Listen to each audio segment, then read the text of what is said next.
Namaste, welcome to my video and my YouTube channel. My name is Louisa. I am coming to you from a beautiful part of Australia, the Glasshouse Mountains, which I showed at the intro, a bit of a picture of them. My beautiful Glasshouse Mountains and the Mother Biwa that takes care of all of us here in this local area. I am called today to come and share my inspiration, my gratitude, my prayers of thanks, my heartfelt hope for humanity. And even though most of my videos are about mental health and recovering from trauma, at the end of the day, the reason why we experience so much trauma on the planet is connected to the liberation of our planet. And so today's video is really, I guess, more of a political video, more of an activist video, more of a call to arms video. That's a bit of a deviation from my normal content, but I'm hoping that you'll stick with me, those of you who do follow me, because it all ties in. It all ties in why we are experiencing so much suffering on this planet. And you know, whether you have a mental health disorder or not, I'm pretty sure that most people qualify for that at the moment in this crazy year called 2020. So what I wanted to share today was, I guess, a message from Australia to the rest of the world, or a message to my fellow Australians and the rest of the world, let's just say. I'll own this as my message. Not the whole message from Australia, that's probably a little arrogant.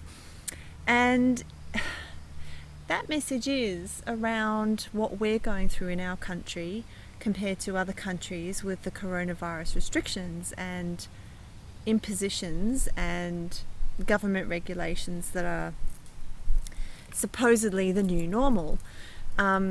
And I've noticed that there's some international commentary coming from the truth community as well as spiritual community, as well as just thrown around on the internet, that Australians are, I guess, a bit behind the eight ball, that we've allowed this real darkness, this fascism, this tyranny, this dictatorship to take hold, to take root, especially in our southern state of Victoria and Melbourne.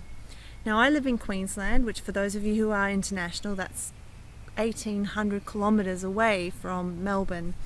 But I can tell you that I feel the pain of my brothers and sisters down there all the time, every day.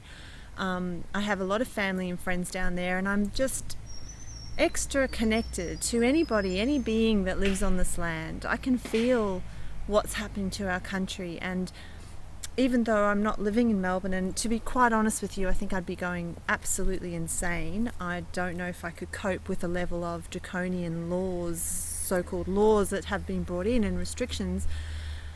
I'm with you guys. I really am with you guys, and I'm praying every day for the liberation, the light of truth and love to emerge from that dark part of the world right now. But what I'm hearing in the international commentary is that, like I said, it's like this perception that we're behind the eight ball, that we are, I don't know, a bit more asleep than the rest of the world, or more acquiescing than the rest of the world, because I suppose the protest movement and the truth movements maybe are a bit more proactive in other countries. I know that there's been enormous protests in some parts of the world. There was I think the biggest march ever in Berlin, in German history, in Berlin, only a couple of days ago. So yeah, there's amazing things happening around the world, and you know, we've certainly copping some of the worst of it over here, and it would appear from watching from overseas that we aren't doing anything. I'm making this video to correct that misperception and to defend my fellow Australians from this idea that we are somehow asleep or stupid or even deserve it. I've heard some people, some spiritual commentators say that we deserve it to wake us up. And while I understand where that commentator's coming from, because on a level for all of us on humanity, this darkness is serving to wake us up. But deserving it? it's just the wrong word to use right now, okay?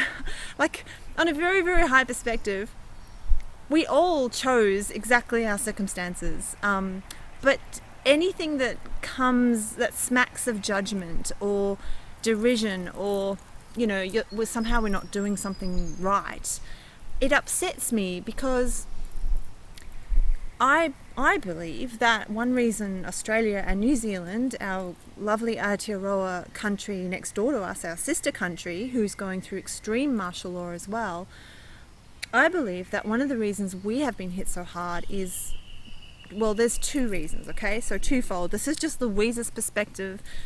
Take it for what you think, but my perspective is that our government has been infiltrated for a long time. So if you look at other governments, they might be, let's just say, less acquiescing to the dark agenda because they're less corrupted. And even though Australia on the surface looks kind of squeaky clean, like we have this wonderful social order and welfare system and harmony, let's face it, it's all going down the toilet, that we haven't understood that by stealth, foreign interests have aligned with corrupt politicians in our political system to literally take over this country. We don't even own Australia anymore, like on the books. So there's been this really, really excellent watertight kind of deception that hasn't got past the general public, except for the truth community, which has been small, yes. So to say that Australians are mostly asleep, in that sense, is true, but we have to ask why. And one of the reasons is that this deception has been so stealthy. That's the best way to put it. It's, for years our governments have been literally selling us off and colluding with pharmaceutical companies and all sorts of backyard deals, or I shouldn't say backyard, backroom deals, which have been not made aware of. So that's one reason. And then the second reason I think that Australia is a target at the moment, or at least this has been allowed to flourish here, is that when you think about our collective mentality as a people, and it might be true for New Zealanders as well, a large percentage of our Australian population are immigrants. So I think it's something like 40% of Australians are immigrants. And basically, those people have come from other countries to move over here to have a lucky life, to have a good life. So there's this perception from a huge amount of people, and I'm one of them. I left South Africa because South Africa, my family immigrated in 1986, so we went to New Zealand, then we came to Australia.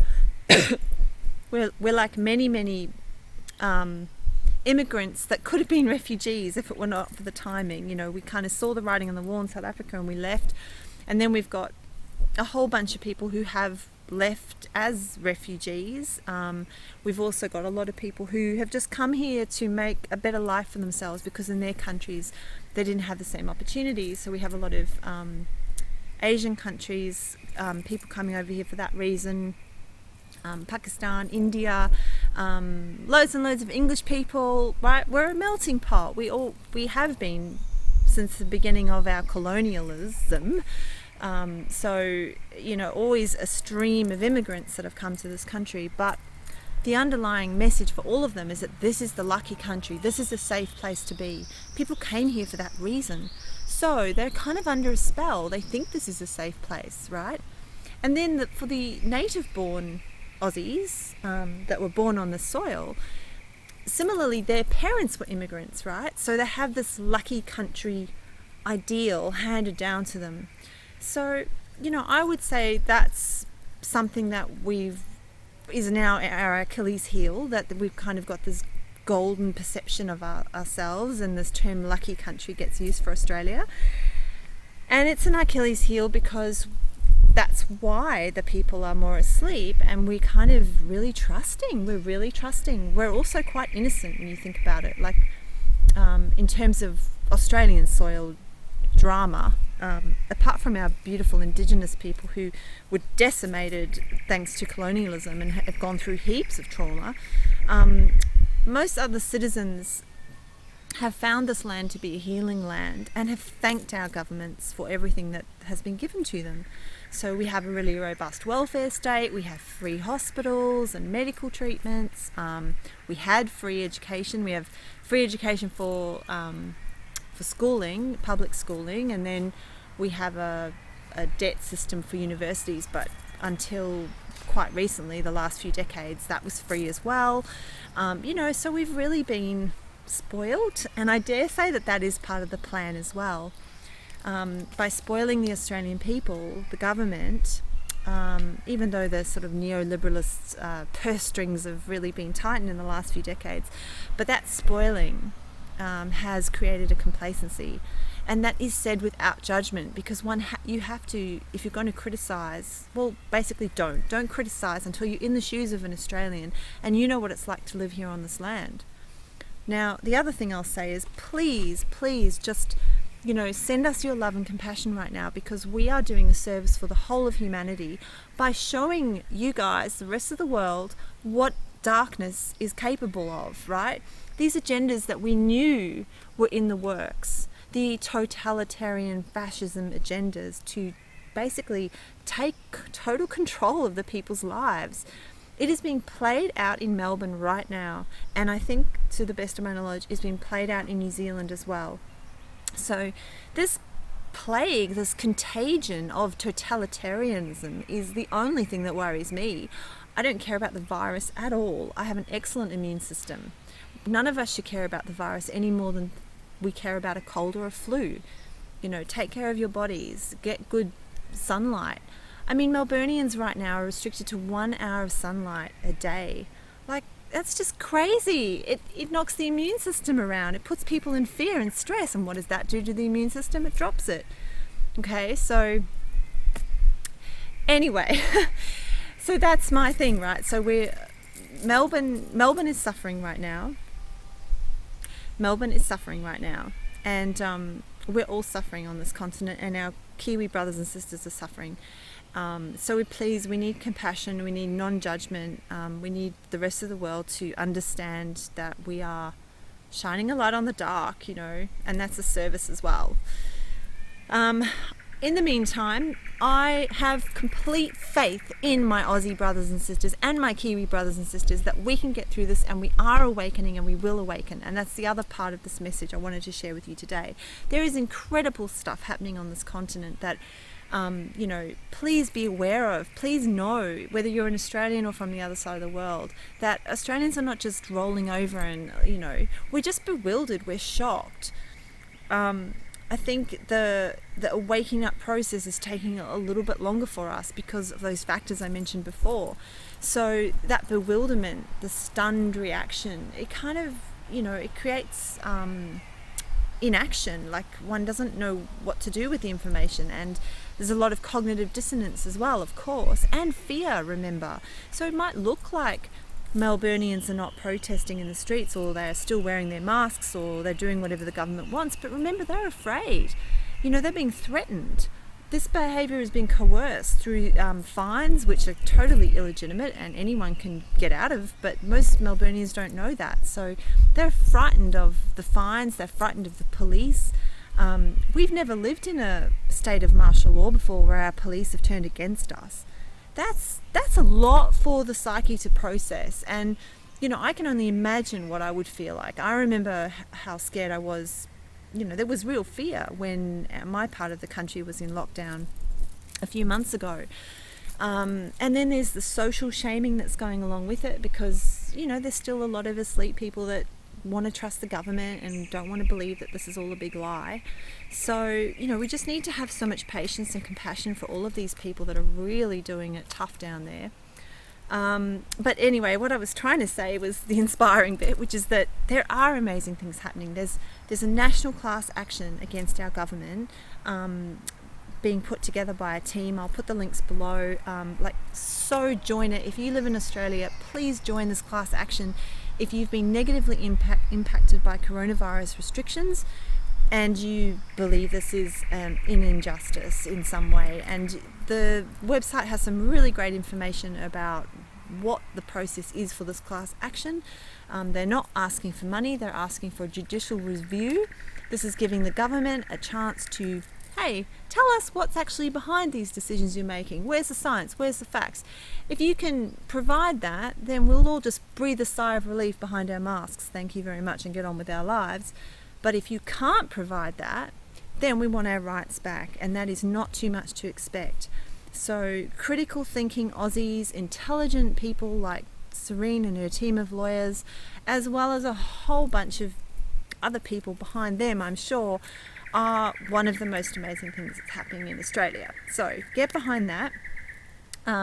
There's also, there's an incredible amount of people doing, I guess, solitary activism, there's an amazing interview by a fellow down in Victoria who interviewed the police, who got interviewed by the Victorian police and really stood up for them, and has been credited with starting our protest movement over here, which is all about to take off very, very soon. So watch the space. This coming weekend there's going to be big protests all around Australia, just like there have been all the way around the world. We're getting out there, Aussies, and our numbers are growing, and we have some incredible Facebook groups and just groups that are coming together now and are really arming Australians with their legal rights, knowing what they need to do and knowing how to counter the police. Because one of the best things to know is that the fines that are being threatened are not legal, they're not law. So these mandates are just designed to scare people, and most people are scared, so they're not doing anything about it. But they're not lawful. So once people actually know their rights, I think things are going to get a lot easier for them. So I am proud of you, Aussies. And Kiwis, I'm proud of you too, because I don't know so much about what's going on in your part of the world, but I know for sure that you're waking up. I know it. I can feel it. Maybe the best news I have is an energetic update. I tuned in several months ago now to the aura of the Earth, of Gaia. I just asked for an energy reading from Spirit around the energy on the planet, and I was shown a red aura around Gaia, which indicated anger. Right, and a survival mode as well. So the root chakra, survival, which is red. So this is an energy reading of the aggregate consciousness of our planet, and so that was a few months ago now, and I did an energy reading only a couple of days ago, interestingly enough, as these protests were really starting to gather heat around the world, and the aura of our planet is now a really beautiful orange ochre color. Now, for those of you who don't understand the chakra system, orange is the color of the sacral chakra, so it's the next one up from survival, root chakra. It's going into the world of self-expression, the world of I deserve, right? If the sacral chakra is I am, it's kind of like I am a human being that needs to survive and exist in this world. And it's our most base desires. The sacral chakra is the next one up. It's about expressing ourselves. It's about beauty. It's about sexual energy. And it's much more active energy. So we're seeing it's more hopeful energy. We're seeing hope on the planet. We're seeing action on the planet. So for me, what this expresses, the colours, is the rising of the Kundalini spirit of humanity, right? The Kundalini is the activation of each chakra, our 7 chakras in our body, the energy vortexes of our body. We each go through this through our own spiritual growth, but as a collective we're going through it now. So the Kundalini is rising, and this is unstoppable. Once this energy rises, nothing can stop it, as many of you know from your personal experiences when you've gone through a Kundalini rising. So so there's a big shift on the planet. And also what I'll say on that from a psychological point of view is that anger is really the other side of the coin of the victim consciousness, because anger always comes out of a place of I can't control this, I'm helpless. So you get angry, that's the response. And so to have people in a state of anger is a kind of a victim consciousness, which isn't what we want, right? We want to be empowered, we want to be standing up for our rights, we want to be taking back control of our planet that has been controlled by so few people, as well as the beings behind those people. For more information on that, see my video on the Gentle Guide to Awakening. I don't go into it too deep. I know it's really dark, but you know, this stuff is true. I saw a lovely placard in one of the protests which says, the truth is not a conspiracy. And that's what we're being each called now to acknowledge, to face the truth. So so going back to the anger, that's victim consciousness. As we emerge into the sacral chakra energy, what we're getting is power. Empowerment is coming back to us. And I can tell you now, when you're feeling angry or helpless or in despair or any of the lower states of consciousness, just, you know, have a look at what's happening on the planet. Do something. It's really critical that you do something. You don't have to go and protest. You don't actually have to, you know, if you're really frightened of police or you've got small children or any of those things, when I say protest, I mean physically protest. You can join some of these things like the class action. It felt so good. It feels so good to sue the government, right, for what they're doing to us. It feels so good. So take your power back any way you can. Say no to the BS wherever you can. You know, my medical centre down the road, I had to go and see my GP, and I made an appointment today on the phone, and they were like, well, you got to wear a mask when you come in. Everyone's got to wear a mask. And I just went, no. There's no scientific basis for masks. In fact, I think it's the CDC recently has come out and admitted that they're bad for us, right? But all these admissions, they get buried by the mainstream media because they don't want us to know. They want us in masks because masks promote fear, and masks are a symbol of our obedience. So, you know, you don't even need the science to know that sitting behind something in your face all day is not going to be good for your breathing. I refused. I just said no. So I ended up with a teleconference instead, you know. So, okay, whatever. Like we're all gonna have to find our own ways around the issues that come to us. We don't have to fight everything. We just have to fight, you know, not fight. That's even the wrong word. We just have to say no. Do not be compliant when you don't want to be. Do not acquiesce when it's against your conscience, right? There's this beautiful phrase in trauma psychology, which is called moral injury. So when, you know, it's like one of the most unacknowledged traumas, when somebody is, I guess, coerced or forced, they feel forced or coerced into doing something against their moral conscience, they end up with a moral injury. You don't want a moral injury, not at this time on the planet, okay? The more of us that stand up and say no to whatever stupidity it is in front of us, the more we are going to see change fast. And I mean really fast. We can take these guys down that have control of our planet in a few months, literally. Maybe even faster than that, I don't know, but right, it's happening. So get behind the movement, the positive movement, the solution-focused movement. It is not going to end up in a big, you know, riots of worldwide civil war, chaos state of Armageddon. We're not going there. We're rising in consciousness, and I can feel it in every cell of my body. You know, when I just tune into the energies, I know that the freedom codes are here. And this is also the messages that our galactic brothers and sisters are channeling to so many of us on the planet right now. Like, the communication is out of this world. Like, it's there when you want it. You know, if this is something new to you as well, just use this really simple, beautiful phrase, which is, I open myself to the grace that is available to me now.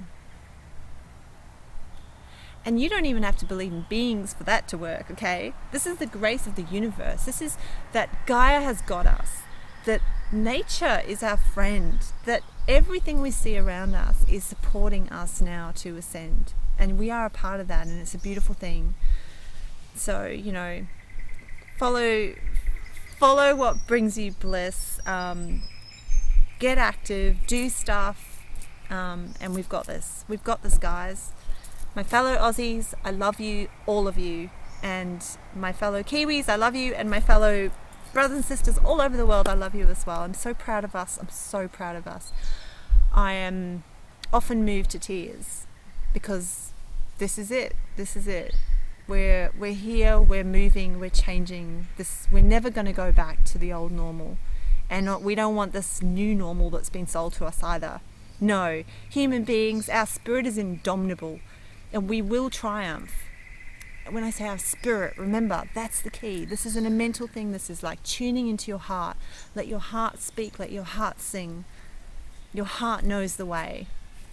And our heart together, collectively on this planet, is going to herald the new dawn. Ayo koto masike shikono maria. Ato kosokore boto koriata tepe otokono masukone mari sheketu. Iepoko o iapaka sanieto topatariata sanieto palieko opa iet o manaria saniato shoko mariata robaria sikeni mutu. Iaho ato sumiata shinikiniato pakriata sonomaniata ta. Huye. Iato kormaniata sanemiete. Yukodor ato nata sini moishukunianata dena. Yukodo ia edio sukuniumaniata. We love you, we love you, we love you.